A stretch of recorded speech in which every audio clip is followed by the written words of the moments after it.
ओम शांति। आइए सुनते हैं 12 जुलाई 2021 के साकार बाप दादा के मधुर महावाक्य। बाबा कहते आज मीठे बच्चे, बाप जैसा निरअहंकारी और निष्काम सेवाधारी कोई नहीं। सारे विश्व की बादशाही बच्चों को देकर खुद वानप्रस्थ में बैठ जाते हैं। प्रश्न, बाप का कौन सा पैगाम तुम सारे विश्व को बताना है? बाबा का कौन सा पैगाम तुम्हें सारे विश्व को बताना है? उत्तर है, सभी को बताओ कि तुम दुख हरता सुख करता के बच्चे हो। तुम्हें कभी भी किसी को दुख नहीं देना है। तुम सुखदाता बाप को याद करो, उन्हें फॉलो करो तो आधा कल्प के लिए सुखधाम में चले जाएंगे। ये पैगाम सबको देना है। जो इस पैगाम को जीवन में धारण करेंगे वो 21 जन्मों के लिए माया की बेहोशी से छूट जाएंगे। कि हमारे तीर्थ न्यारे हैं, हम इस धरती के सितारे हैं। ओम शांति। मीठे मीठे रूहानी बच्चे इस गीत का अर्थ तो समझ गए। हम आत्माओं का वो बाप है, मुख्य है ही आत्मा। अभी तुम बच्चे जानते हो हमारी आत्मा परमपिता परमात्मा के सन्मुख बैठी है। तुम्हारी सोल सुप्रीम सोल के सामने बैठी है। तुमको तो अपना शरीर है, इनको लोन लिया हुआ शरीर है। गुरु लोग मनुष्य को यात्रा पर ले जाते हैं। भक्ति मार्ग के ढेर गुरुए हैं। भारत में तो स्त्री अपने पति को भी गुरु ईश्वर समझती है। बाप बच्चों को समझाते, तुम बच्चे हो ना, समझते हो हम बेहद के बाबा के बच्चे हैं। बेहद का वर्षा फिर से लेने आए हैं। अभी हमें सदगति को पाना है, ये तो निश्चय है तुम्हें। सारी दुनिया दुर्गति में है, पतित है, पावन होने लिए बुलाते हैं। तो भारत में कितने ढेर के ढेर गुरुए हैं। कोई को 100 फॉलोअर्स, कोई को 500 फॉलोअर्स, कोई को 50 भी होते हैं, कोई के लाखों करोड़ों भी होते हैं। जैसे खोजो का अगाखा गुरु है, कितने उनके फॉलोअर्स है, कितना उनको रिगार्ड देते हैं। फिर भल कुछ भी करने वाला हो, लेकिन उनका मान कितना है। भक्ति मार्ग में गुरु अनेक है, फिर वो भी नंबरवार होते हैं। कोई की कमाई पद्मों की होती, अगाखा की कमाई बहुत है। उनको तो हीरो में तोलकर दान किया था उनके शिष्य ने। एक तरफ हीरे और दूसरी तरफ गुरु पलरे में। हीरे दान करते हैं, कितने हीरे होंगे। आजकल सोने में तो बहुतों को वजन कर देते हैं। दूसरा प्लैटिनियम होता है, वो सोने से भी ज्यादा कीमती है, वो भी वजन कर दिया था। तो गुरु का मर्तबा देखो कितना है। ऐसे गुरु लोग तो ढेर है दुनिया में। अब इस सदगुरु को तुम क्या देंगे? उनको वजन करेंगे? हीरे वजन कर देंगे बाबा को? उनका वजन हो सकता है? उनका खुद का ही वजन नहीं है, वो तो बिंदी है शिव। उनका वजन तुम क्या कर सकेंगे? ये तुम्हारा गुरु कितना वंडरफुल है, सबसे हल्का, बिल्कुल सूक्ष्म। तुम्हारा गुरु एक है, तुम जानते हो शिव बाबा दाता है। भगवान कभी कुछ ले नहीं सकते, वो तो देते हैं। ईश्वर अर्थ दान सभी करते हैं, तो समझते दूसरे जन्म में इसका एवजा मिलेगा। कामना तो रखते हैं सभी। अब ये तो है बेहद का बाप। इन जैसी निष्काम सेवा कोई नहीं कर सकता।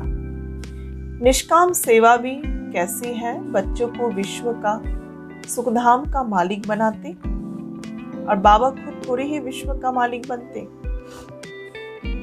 उनको कहा जाता है सुख का सागर, शांति का सागर, पवित्रता का सागर।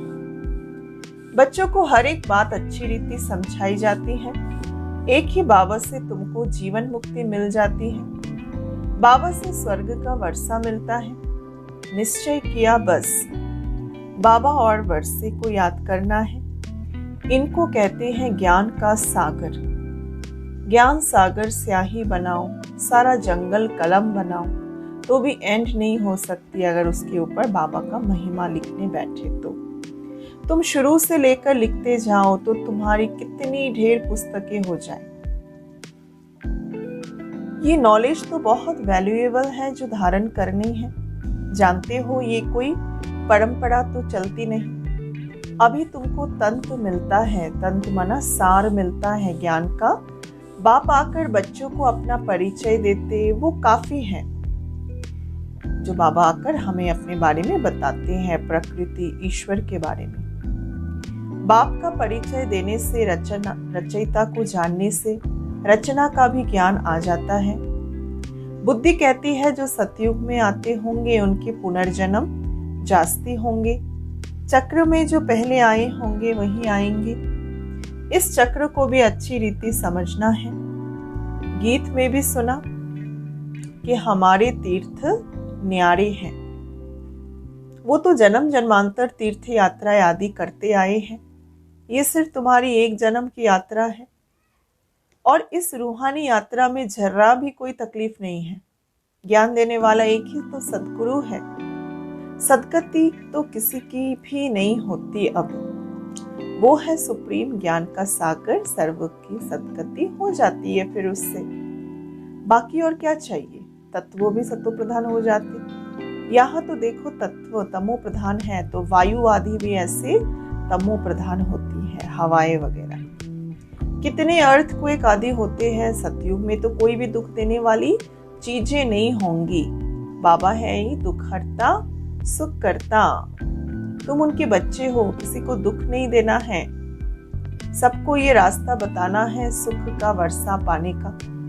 अब बाबा कहते तुमको सुख ही देना है सभी को। बाबा तुमको आधा कल्प के लिए ऐसा सुख देते हैं जो वहां दुख का नाम निशान नहीं। तुम जानते हो बाबा से 21 जन्मों का वर्षा पाने हम यहाँ आए हैं। तुम स्टूडेंट हो, तुम्हारे दिल में है एक शिव बाबा से स्वर्ग का सुख लेते हैं तो वो सब दुख दूर हो जाएंगे। बाबा हमको संजीवनी बूटी देते हैं सुरजीत बनाने के लिए। तो ये ज्ञान ही है संजीवनी बूटी, अपने को फिर से उठाने के लिए। फिर 21 जन्म कभी मूर्छित नहीं होंगे। वो संजीवनी बूटी है मन मना भव का। सर्व का सद्गति दाता एक ही बाप है। उनको निराकार निरअहंकारी कहा जाता है। जिस तन में आते हैं वो भी साधारण है। देखो बाबा कहते dear children I am your obedient father. बड़े आदमी हमेशा ऐसे लिखते हैं आई एम ओबीडियंट सर्वेंट। अपने को श्री भी नहीं कभी नहीं लिखेंगे। आजकल तो लिखते हैं श्री श्री फलाना। आपे ही अपने को श्री श्री लिखते हैं। वो बाबा हैं, निराकारी हैं, निरअहंकारी हैं। अब तुम उनके सन्मुख बैठे हो, जानते हो वो हमारा बाबा टीचर सतगुरु है। बाकी तो सब भक्ति मार्ग के अनेक गुरुए हैं। गुरुओं के भी गुरु होते हैं, इनका कोई गुरु नहीं। ये सत्य बाबा टीचर सतगुरु है। तुम जानते हो आत्मा ही संस्कार धारण कर रही है। बाबा भी आत्मा है ना, उनमें भी गुण है। तुम्हारे गुण अलग अलग हो जाते हैं। इस समय जो गुण तुम्हारे में है वही बाबा के हैं। फिर सतयुग में तुम्हारे देवी गुण हो जाएंगे। बाबा ज्ञान का सागर, प्यार का सागर, कृष्ण की महिमा फिर अलग है। शिव बाबा को 16 कला संपूर्ण नहीं कह सकते, वो तो स्थिर है ही। बाबा कहते हैं ये टाइटल तो मुझे नहीं दे सकते। मैं थोड़े ही विकारी बनता हूँ जो फिर मुझे निर्विकारी संपन्न बनना पड़े। मेरी महिमा इन जैसी अर्थात ब्रह्मा जैसी थोड़े ही है। इस नॉलेज को जिन्होंने कल्प पहले सुना वही आएंगे। अब आकर बाबा से सुनेंगे, बाबा को याद करेंगे। पिछाड़ी को हाय हाय कर रोते हैं, फिर जय जयकार हो जाती है नई दुनिया से। अभी तुमने यात्रा का भी राज समझा है। इस यात्रा से फिर तुम कभी मृत्यु लोक की तरफ लौटते नहीं हो। उन यात्रियों से तो फिर घर लौट कर आते हैं। कितने मनुष्य स्नान करने जाते हैं उन यात्राओं में, भक्ति का कितना विस्तार। जैसे झाड़ कितना बड़ा अथाह होता, बीज तो बिल्कुल छोटा होता, वैसे भक्ति भी विस्तार, ज्ञान का एक टुबका भी सद्गति कर देता है, अर्थात एक पॉइंट भी ज्ञान का समझने से हमारी सद्गति हो गई। भक्ति में उतरते उतरते आधा कल्प लग जाता। यहाँ तुमको सीढ़ी चढ़ने में 1 सेकंड, लिफ्ट कितनी अच्छी है। दुनिया के में भी कितने पैसे खर्च करके लिफ्ट बनाते हैं, परंतु ये जो बाबा हमें लिफ्ट दे रहे हैं 1 सेकंड लगता है, जितना भी चढ़ना चाहो। नीचे से एकदम ऊपर अपने घर ले जाते, इसको कहा जाता चढ़ती कला तेरे बाने सर्व भला। सर्व का सद्गति दाता एक ही बाबा है। अब ज्ञान भक्ति का फर्क देखो। ज्ञान भक्ति वैराग्य सन्यासियों का है, हद का वैराग्य। बाबा ने समझाया वैराग्य 2 प्रकार के, एक हद का, एक बेहद का। बाबा समझाते तुम बच्चों को श्रीमत मिलती है कि तुम्हें श्रेष्ठ से श्रेष्ठ बनना है। बेहद के वैराग्य से किसी की सद्गति नहीं होती है ना। बाबा कहते बेहद, एक हद के वैराग्य से किसी की सद्गति नहीं होती। दूसरा है फिर बाबा समझाते बेहद का वैराग्य, जिससे सबकी सद्गति हो जाती है। अभी सद्गति के लिए तुम बच्चों को श्रीमत मिलती है, श्रेष्ठ से श्रेष्ठ बनने के लिए। अब श्रेष्ठ दुनिया की स्थापना हो रही है श्रीमत पर। ये भ्रष्ट दुनिया रावण की मत पर बनी है ना। हम श्रेष्ठ बन रहे हैं, ये बातें तुम जानते हो, और जानकर हमें अपने आप से ऐसे चिंतन मनन करनी चाहिए, अपने आप से बातें करनी है। नई दुनिया में बिल्कुल ये बातें नहीं होती, और बाकी अभी भी दुनिया में लोग इन बातों को नहीं जानते। तुम्हारे लिए कहते हैं ये ब्रह्म कुमारियां विनाश कराने वाली है। सचमुच विनाश तो होना है, बाबा कहते इससे तो और ही कल्याण होना है। कल्याणकारी बाबा आते तो महाभारत लड़ाई तो लगेगी। कहेंगे हमने कहा था ना कि ब्रह्म कुमारियां विनाश करेंगी, तो बरोबर विनाश तो होना ही है। बाबा कहते पुरानी दुनिया का, हम नई दुनिया स्थापना कर रहे हैं। पुरानी के बाद तो नई जरूर होती है ना। कल्प कल्प विनाश होता, तब ही भारत में स्वर्ग के द्वार खुलते हैं, परंतु वे लोग समझ कैसे सके। आगे चलकर बहुत समझेंगे। बाबा जब आते हैं पुरानी दुनिया सारी स्वाहा हो जाती। तुम्हारा ये यज्ञ तो वंडरफुल है, जिसमें आहुति परनी है, ये भी तुम जानो और ना जाने कोई। विजय तो पांडवों की होनी है, बाकी सब खत्म हो जाएंगे। बाकी तुम पांडव रहते हो, फिर नई दुनिया में राज्य करते हो। ये नॉलेज बड़ी वंडरफुल है। सबका दुख हरता, सुख करता, सद्गति देने वाला एक ही बाप है। कितना मीठा, कितना प्यारा बाप। कहते आए हो मीठे बाबा, आप जब आएंगे तब हम आप पर बारी जाएंगे। मेरा तो आप, दूसरा ना कोई। इसका मतलब ये नहीं कि घर बार छोड़ यहाँ आकर बैठ जाओ आश्रम में। नहीं, गृहस्थ व्यवहार में संभालो, भल रहो। 7 रोज का कोर्स ले लो, फिर कहाँ भी जाओ, लेकिन मन मना भवो होकर रहो। बाबा को याद करना, वर्षा पाना है, बस याद की यात्रा में रहना, इससे बेड़ा पार है। ये भी तुम जानते हो, पवित्र रहना है। छी खाना आदि नहीं खाना। मुरली तो मिलती है ना। कोई समय मुरली नहीं भी मिलेंगी, आफतें आएगी, हंगामा आदि हो जाएगा, तो मुरली मिल नहीं सकेगी। तुम इन आंखों से जो कुछ देखते हो वो कुछ नहीं रहेगा, भस्म हो जाएगा। प्रलय तो पूरी होती नहीं, दुनिया तो एक ही है, सिर्फ नई से पुरानी होएगी। न्यू वर्ल्ड, ओल्ड वर्ल्ड कहा जाता है। अब तो कहेंगे ये ओल्ड वर्ल्ड है, बाकी थोड़ा समय है। वह कहते कल्प की आयु लाखों वर्ष है, कलयुग के लिए कहते 40,000 साल है, बाकी वास्तव में 5,000 वर्ष का चक्र है। तुम्हारी बुद्धि में सारी नॉलेज है। मनुष्य तो बिल्कुल पत्थर बुद्धि है। एक्टर्स होकर ड्रामा के क्रिएटर, डायरेक्टर को ना जाने तो उनको क्या कहे। वर्ल्ड की हिस्ट्री, जियोग्राफी कैसे रिपीट होती है, ये तो जानना चाहिए। जो अच्छी रीति जानते हैं, बुद्धि में धारण कर औरों को धारण कराते हैं, वो उच्च पद पाते हैं। बाबा कहते जो नॉलेज मेरे में थी वो मैं तुमको दे रहा हूँ। ड्रामा प्लान अनुसार मैं रिपीट करता हूँ। मेरा भी ड्रामा में देखो पार्ट है।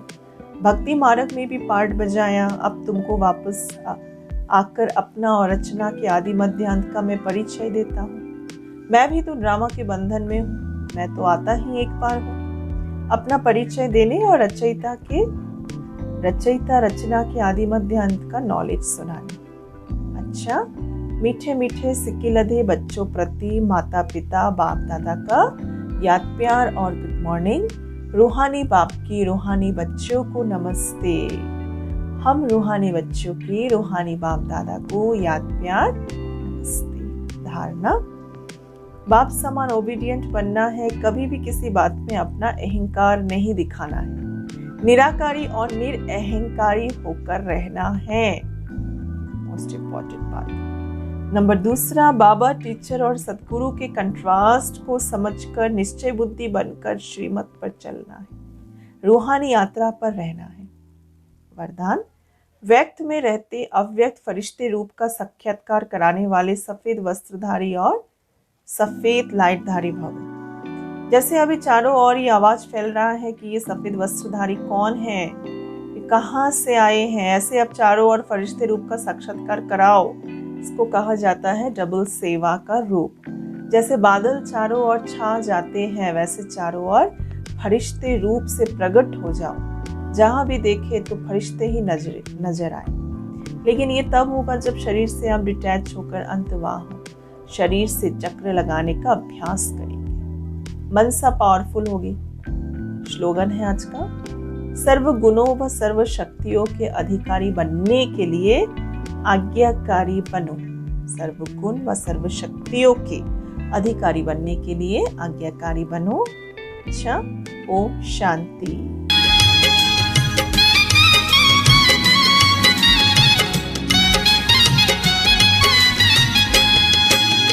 मिल गए जो भगवान हमें, मिल गए जो भगवान हमें, खुशियों से भरा जहान मिला है, पाँव नहीं अब धरती पर, उड़ने को खुला आसमान में।